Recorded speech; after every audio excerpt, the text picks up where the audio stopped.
नमस्कार दोस्तों, एक बार फिर से आप सभी का स्वागत है आपके अपने YouTube channel Indian technical institute पर।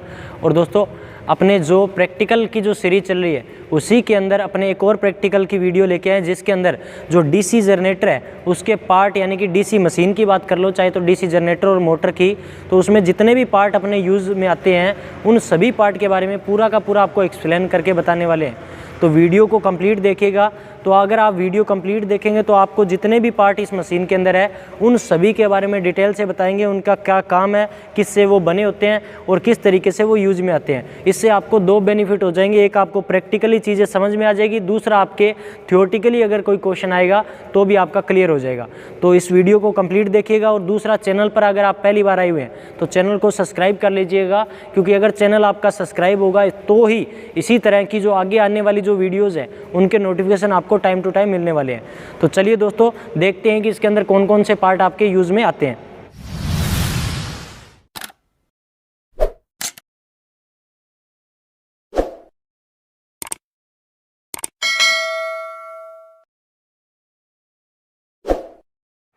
ये जो मशीन है इसके जो आपके नट बोल्ट है वो हमने पहले से खोल रखे हैं। इसके अंदर देखते हैं कौन कौन से पार्ट है। तो सबसे पहले ये जो दोनों साइड में आपको जो पार्ट दिख रहे हैं जिससे मशीन अपनी जो है मशीन की जो बॉडी है बंद होती है, इनको अपने बोलते हैं एंड कवर। यानी कि ये जो दोनों के दोनों साइड में जो आपके लगे हुए हैं इनको बोलते हैं एंड कवर। ये मशीन की जो बॉडी है उसको कवर करने का काम आपका करने वाले हैं। अब इनको अपने बाहर निकालते हैं। जैसे ही आप इनको बाहर निकालोगे तो आप देखोगे कि आप इनको जैसे ही बाहर निकालोगे तो आपके सामने इस तरीके की सरफेस आएगी। ये वाला जो पार्ट है ये तो कहलाएगा बॉडी, इसकी बात अपने बाद में करेंगे। पहले इधर देखिए इस साइड में। तो इस साइड में अगर आप देखोगे तो ये जो है ये आपकी है जिसके ऊपर आपने बोलते हैं रोकर आर्म या रोकर प्लेट। इसके अंदर क्या रहेगा कि आपके जो ब्रश है वो ब्रश लगे होते हैं। देखोगे आप, ये देखो, ये जो ब्रश है ये आपका ब्रश होता है जिसको अपने बोलते हैं ना कार्बन का ब्रश लगा होता है। तो ये आपका कार्बन का ब्रश होता है जो आपका इसके अंदर लगा होता है। और ये काम क्या करता है कार्बन का ब्रश, तो इसके अंदर इस तरीके से लगा होगा। इसके ऊपर जो है यहाँ पर एक स्पाइरल स्प्रिंग लगा होगा। ये स्प्रिंग क्या करेगा, इसके ऊपर दबाव बना के रखेगा। और ये जो स्प्रिंग है ये इसके कारण आपका जो कार्बन का ब्रश है वो किसके ऊपर लगा रहेगा, इस कम्यूटेटर के ऊपर अपना लगा रहेगा। और कम्यूटेटर जो है ये आपका कैसे होगा, ये देखो, ये इस तरीके से घूमने का काम करेगा। जब ये घूमेगा तो कार्बन का जो ब्रश है वो इसके साथ में कनेक्ट होके और इस आर्मेचर के अंदर जो पैदा होने वाली सप्लाई है उसको इस ब्रश की इस लीड के माध्यम से अपने आउटपुट में बाहर लेने वाले हैं। तो ये असल में इसका काम रहेगा कार्बन के ब्रश का और इस रोकर प्लेट का। रोकर प्लेट जो है इसको अपने एडजस्ट कर सकते हैं आगे पीछे करके। अपने बोलते हैं कि जो आपके कार्बन के ब्रश है वो MNA पे होने पे चाहिए। और अगर MNA कभी भी खिसक जाता है तो खिसकने की कंडीशन में अपने क्या करेंगे, इनको थोड़ा सा सेट करेंगे, ठीक है ना। इसके बाद में अपने बात करते हैं इसकी। ये देखोगे दोनों साइड में आपका लगा होगा जिसको अपने बोलते हैं बेयरिंग, क्योंकि ये जो एंड प्लेट है ये एंड प्लेट के अंदर आपका यहाँ पर बेयरिंग लगा होगा। इस बेयरिंग के कारण ही आपकी जो ये शाफ्ट है ये प्रॉपर तरीके से घूम पाएगी। यानी कि इस बेयरिंग के कारण ही आपकी जो है शाफ्ट क्या करेगी, प्रॉपर तरीके से घूम पाएगी। अब देखते हैं इसके अंदर का पार्ट। तो जैसे ही इसके अंदर का पार्ट निकालोगे तो ये कहलाता है, बीच वाला जो पार्ट है ये कहलाता है आपका आर्मेचर। ये इतना आपका आर्मेचर कहलाएगा। और ये देखो ये आपकी जो है आर्मेचर वाइंडिंग दिख रही होगी आपको।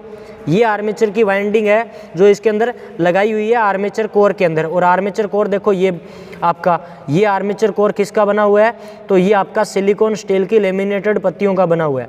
और इसके अंदर जो आपकी तांबे की सुपर इनेमल्ड कॉपर वायर लगा के और यहाँ से आप देखो अलग अलग PVC के ऊपर जो है यहाँ पर स्लीव चढ़ा के और वायरिंग को ले जाके कहाँ पे सोल्डर किया हुआ है। देखो कम्यूटेटर के जो ये आपके सेगमेंट है, इन कम्यूटेटर के सेगमेंट के ऊपर सोल्डर किया हुआ है। इस भाग को अपने क्या बोलते हैं, राइजर बोलते हैं। और ये जो कम्यूटेटर के सेगमेंट है, ये कम्यूटेटर किसका बना होता है, तो कम्यूटेटर अपना हार्ड ड्रोन तांबे का बना होता है।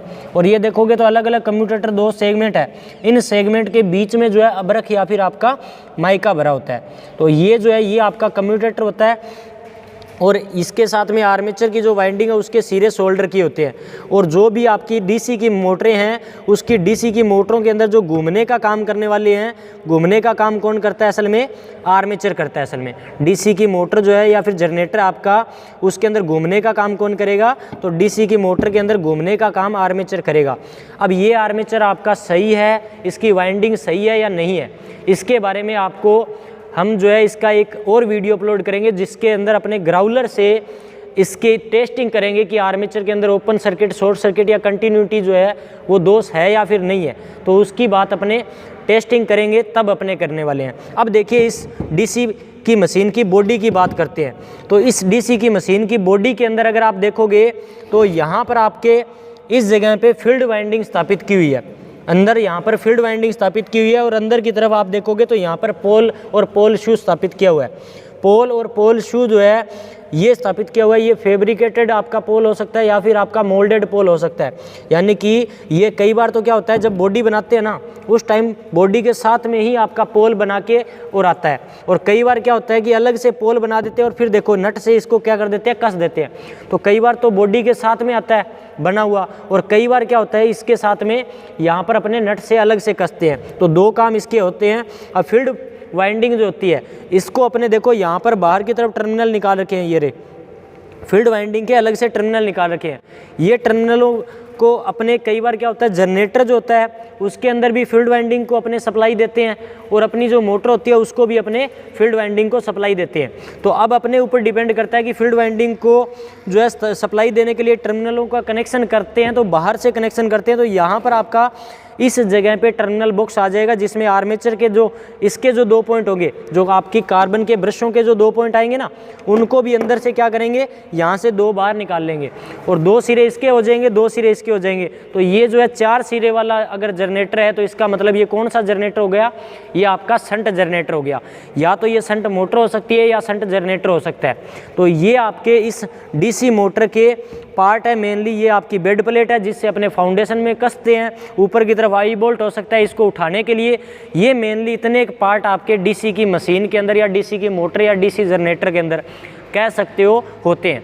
और ये जो सारे के सारे पार्ट है किस किस काम में आते हैं वो भी मैंने आपको इजीली समझाने की कोशिश की है। बाकी उम्मीद करता हूँ कि वीडियो आपको अच्छी लगी है। अगर वीडियो आपको अच्छी लगी है तो वीडियो को लाइक करना है। लाइक करने के साथ में आपको आगे कौन सा प्रैक्टिकल का वीडियो चाहिए उसका जो है कमेंट सेक्शन के अंदर कमेंट करना है। और आगे जो नेक्स्ट वीडियो आएगी उसका नोटिफिकेशन आपको सबसे पहले मिले उसके लिए चैनल सब्सक्राइब करना है और बेल आइकन के ऊपर प्रेस करना है ताकि आगे आने वाली वीडियो का नोटिफिकेशन आपको टाइम टू टाइम मिलता रहे। उम्मीद करूंगा कि वीडियो आपको पसंद आ रही है। अगर पसंद आ रही है तो अपने दोस्तों के साथ में शेयर ज़रूर कीजिएगा। बाकी मिलेंगे इसी तरह की एक और वीडियो के साथ में, तब तक के लिए जय हिंद जय भारत दोस्तों।